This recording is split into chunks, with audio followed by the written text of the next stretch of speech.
blackmail me with advertising? Blackmail me with money? Go yourself.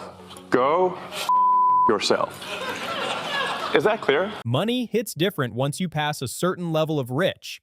At some point, numbers stop feeling real, and chasing bigger digits just doesn't scratch the itch anymore. That's when billionaires start moving strange. Some dive into charity to polish their legacy. Some chase fame like influencers. And others get stuck in nonstop controversy they can't escape. And when it comes to billionaires searching for meaning and spiraling in public, no one has shaken the internet quite like Elon Musk. After building giants like Tesla and SpaceX, Musk stacked up a net worth that once crossed the $500 billion mark on paper, putting him in conversations about becoming the world's first trillionaire. That's not normal success. That's history book type money. Outside the boardroom, he branded himself as the free speech warrior, the innovation king, the man trying to save humanity from itself. With bold posts and massive promises about Mars, AI, and the future, he locked in icon status. To millions, he's basically a real-life Tony Stark. But while fans crown him a genius, critics see something way more complicated. Behind the rockets and electric cars is a long list of controversies that refuse to fade. I landed on that airfield on the lake itself, and they saw the airplane. They said, "What are you doing?" I said, "I'm going to sell it." They said they'll buy it from me and at the same price. And I was amazed. And I said, "Okay, well, great." And they paid me the same price. And then the next day or so, they said to me, if I would like to give them half the money back, they'll introduce me to, they'll help me with a supply of gemstones, in this case emeralds, and with those I was able to get into that business. With former employees and insiders questioning whether he deserves all the praise that follows his name. For years, Elon pushed the story that his childhood was rough and far from privileged. And to be fair, his father, Elon Musk, has admitted to being harsh and deeply flawed. Accounts describe a tense household that wasn't exactly peaceful. But here's where things get messy. Despite personal struggles, Elon didn't grow up broke. His father was linked to an emerald mining venture in the 1980s, and his mother, Mae Musk, built a successful modeling career. Financially, the family wasn't fighting to survive. They traveled internationally. The kids attended respected schools in South Africa. There were stories of Elon pushing hard for a motorbike and eventually getting it. That doesn't scream came from nothing. It sounds like upper-class comfort. Yet later, Musk publicly denied coming from wealth. He even said, "The fake emerald mine thing is so annoying. Like, where exactly is this thing? Anyways, I will pay 1,000,000 Dogecoin for proof of this mine's existence." That line went viral. What made it more awkward was a 2014 interview where Elon casually stated, "This is going to sound slightly crazy, but my father also had to share in an emerald mine in Zambia." That version didn't match the later denials, and when that clip became harder to find online, people started asking questions. Meanwhile, Elon Musk described business interests and property ownership that painted a very different picture. Now, claiming his entire empire was funded by emerald money is a stretch. There's clear evidence he worked relentlessly for decades. But denying parts of your past when public interviews exist? That raises eyebrows for no reason. You see, Elon and Kimball and Tosca, they grew up with me from a very early age, as I spoke to you earlier about. They only knew that they lived in a very fine home in Waterkloof. By the time they were 8 or 9 years, 7, 8, 9 years old, I had given up Mercedes-Benz cars. I had moved on to Rolls-Royce cars. So they only rode in Rolls-Royce cars, if you understand. They knew that if you wanted to go somewhere, you got into a twin-engined aeroplane that belonged to you, and you flew there. And then you landed on your airstrip and you went to your lodge. And this pattern didn't stop with childhood stories. It showed up again in Tesla's origin story. Two engineers, Martin Eberhard and Mark Tarpenning, founded Tesla in 2003 with the goal of building serious electric cars. In 2004, Musk invested $7.5 million and became the largest shareholder and chairman. That was huge.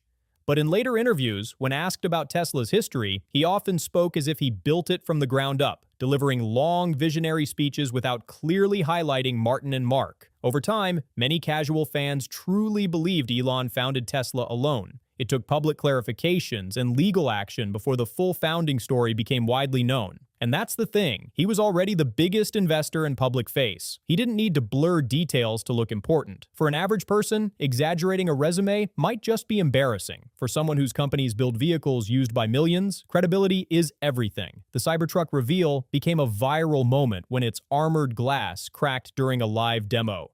That clip spread everywhere. Bold promises about release dates and performance levels didn't always line up with reality. Marketing hype is one thing, but when expectations skyrocket and delivery falls short, trust takes a hit.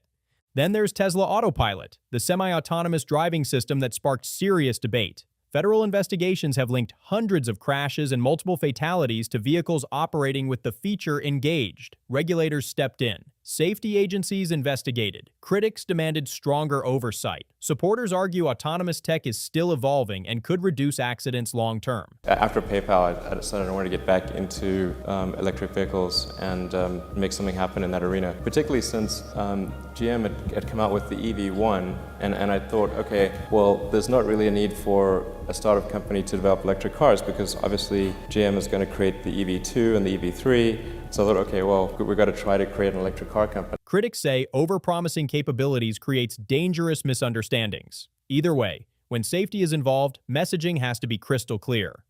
Now, with brain tech projects like Neuralink gaining attention, skepticism is louder than ever. The idea of brain-computer interfaces helping people with disabilities sounds revolutionary, but because of past overstatements, some people hesitate to fully trust the vision. Online reactions have been intense. One viral clip even included someone saying, "I would rather be paralyzed or rather be dead. Bro, this is pure evil." That shows how emotional and divided the conversation has become. At 54, Musk often presents himself with a playful, meme-heavy persona. To fans, it feels relatable. To critics, it feels like a shield, a way to dodge heavy accountability with humor. That contrast keeps his name trending non-stop. Is he a misunderstood visionary pushing humanity forward at any cost? Or a billionaire who bends narratives to protect his image? That tension is what keeps the spotlight locked on him. One thing is clear, Elon Musk didn't just build companies. He built a myth, a movement, and a level of influence that few people in modern history have ever touched. And when someone holds that much power, every contradiction hits way louder. This right here might explain why Elon Musk has been tied to so many messy business moments over the years. A lot of those decisions didn't just shake headlines, they hit the people around him hard. In a CNBC interview, the original founders of Tesla made it clear that working with Elon wasn't some smooth genius experience. Yeah, he was always supportive, from the beginning, but he wasn't the founder in the sense of he wasn't, we started it. Well, I mean, this is one of the things that I found kind of fascinating about him is that he's actually accomplished some amazing things in his own right. He's totally amazing. Yeah, SpaceX is amazing, and he's done some interesting things with Tesla for sure. I'm not sure why he has to also say that he was a founder when he wasn't. I don't understand that. No. They admitted that beyond technical input, his behavior after joining the company became highly problematic. That's not light talk. Things escalated fast. After a string of tense internal conflicts, Martin Eberhard and Mark Tarpenning were eventually pushed out of the very company they started. One flashpoint came in 2006 when the New York Times published a piece crediting the founders but leaving Elon out. Musk fired off an email saying, "I was incredibly insulted and embarrassed by the New York Times article where I am not merely unmentioned, but where Martin is actually referred to as the chairman. If anything like this happens again, please consider the relationship with Tesla to end immediately upon publication of such a piece." That's pressure. Soon after, the founders were voted out. Tesla on my glass. Yeah, so still there, I guess. Franz, could you try to break this glass, please? Yeah. Sure? Yeah. Oh my fucking god. Well, maybe that was a little too hard.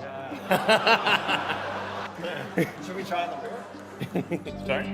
It didn't go through, so that's a plus side. There's no hard proof Elon directly orchestrated it, but the timing had people raising eyebrows. Martin later sued for defamation, slander, and breach of contract, claiming Musk tried to erase his role in Tesla's creation. The lawsuit ended in a private settlement. No public details, no clear answers. That silence only fueled more speculation about what really went down. And that wasn't the only time things got wild. Elon has a habit of launching ideas that make people question if he's serious or just trolling the world. At one point, while major company issues were unfolding, critics slammed him for stepping away instead of staying hands-on. Then came one of the strangest product launches ever. Through the Boring Company, he started selling flamethrowers. Yes, actual flamethrowers marketed with over-the-top slogans. Against all odds, 20,000 units sold out fast, pulling in around $10 million. That's insane. Just when people thought that was peak chaos, he followed it up with a perfume called Burnt Hair. The website looked like a parody, full of dramatic lines like, "Let the flames begin." Some critics claimed it was a clever way to funnel attention and cash toward his construction venture. Others said it was just one giant internet joke. Either way, it made around $2 million. Whether genius marketing or elite-level trolling, he turned absurd ideas into real money. That hustle energy made him a hero to productivity influencers online, but for employees inside his companies, the story wasn't always fun. Behind the bold ideas is a leadership style many describe as intense to the point of brutal. Elon has openly warned staff to prepare yourself for a level of intensity that is greater than anything most of you have experienced before. It's not a good idea to leave the office when there are like a lot of major things underway which are causing people a great deal of stress. But it was a combination of needing to raise money, and I had not gotten married earlier that year and not had any vacation or honeymoon or anything, so it was kind of a combined financing trip / honeymoon. Yeah. And and anyway, but away for 2 weeks, and there was just so much. There was just a lot of worry, and that caused the management team to decide that I wasn't the right guy to run the company. After buying Twitter in 2022, he sent employees a now famous message. We will need to be extremely hardcore. This will mean working long hours at high intensity only. Exceptional performance will constitute a passing grade. Then came the ultimatum. Click yes or take severance. Within days, roughly 30% of the workforce left. Later, about half of the remaining staff were cut. Remote work? Gone. The environment shifted overnight. Supporters call it ruthless efficiency. Critics call it hostile and exhausting. Some say his expectations mirror the chaos he grew up in. Elon has spoken about being severely bullied as a child, describing moments where he was beaten so badly he was hospitalized. He also shared painful memories of harsh treatment from his father, recalling, "I had to stand for an hour as he yelled at me and called me an idiot and told me that I was just worthless." That kind of upbringing leaves marks. Whether that trauma shaped his relentless drive or his emotional distance, people debate it non-stop. His communication style has also sparked controversy. During a reported argument with one ex-wife, he allegedly said, "If you were my employee, I would fire you." That's cold. Another ex described him as someone who processes emotions differently, saying he feels things in a pure but unusual way. Elon has publicly joked about possibly having Asperger's, though his mother later clarified he was never formally diagnosed as a child. Online, his posts have landed him in serious trouble. In 2018, he called a cave diver a pedo guy during a dispute, triggering a massive defamation lawsuit seeking $190 million. The case was ultimately dismissed, but it added to the growing image of unpredictability. He's also faced regulatory heat, including a high-profile clash with the SEC after tweeting about taking Tesla private at $420 per share. The market reacted instantly, stocks jumped, and regulators stepped in. 2 days later, Musk settled with the SEC, stepping down as Tesla chairman and paying fines, though he remained CEO. Each controversy seems to end with him walking away standing, backed by elite legal teams and massive resources. And that's what makes critics uneasy. No matter how chaotic things get, he survives, adapts, and keeps moving like nothing happened. Started out as a joke, and we decided to make it real. Does anybody tell you no? Does anybody go, Elon, maybe for yourself, but selling a flamethrower, the liabilities, all the people you're selling this device to, what kind of unhinged people are going to be buying a flamethrower in the first place? Do we really want to connect ourselves to all these potential arsonists?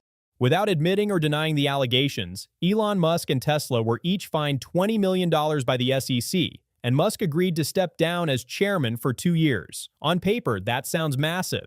But when you compare it to the potential criminal penalties tied to securities fraud, some critics said he walked away with a light hit. Later that same year, another serious accusation surfaced. A former SpaceX flight attendant claimed that during a private flight massage session, Musk exposed himself and allegedly offered to buy her a horse in exchange for doing more.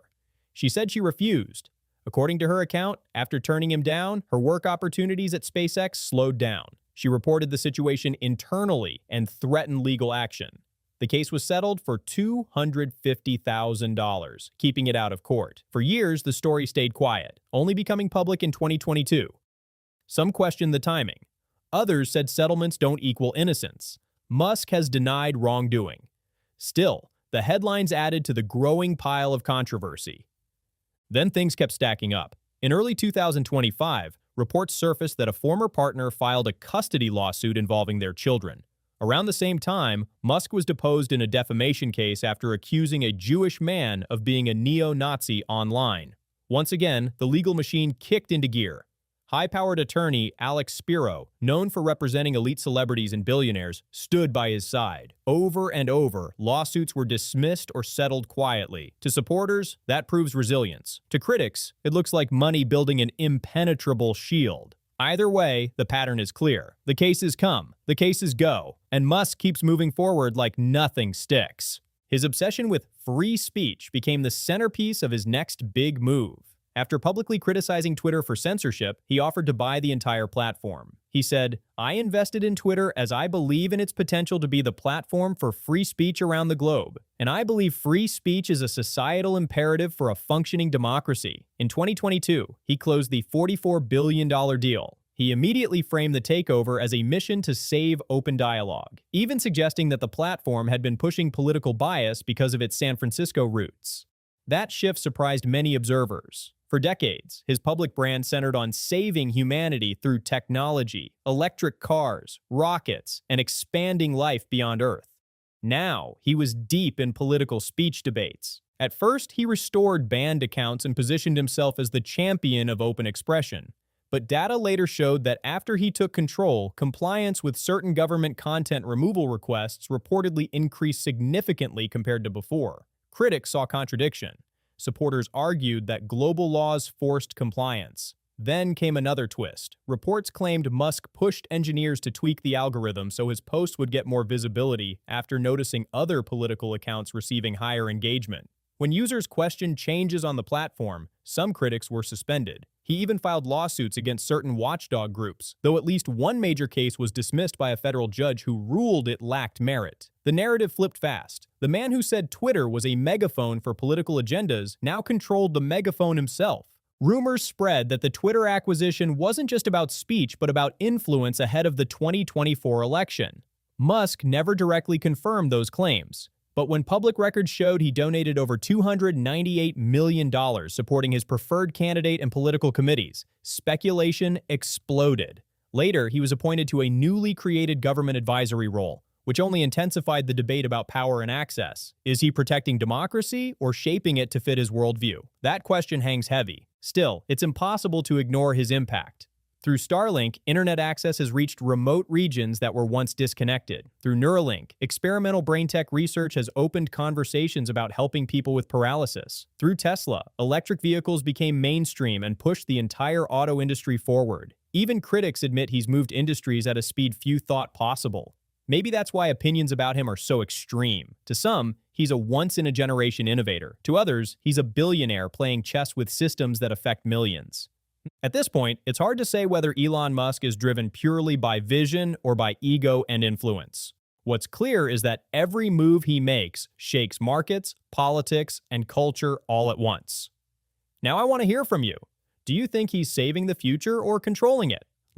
Subscribe, share, drop your comments down below, and I'll see you on the next one.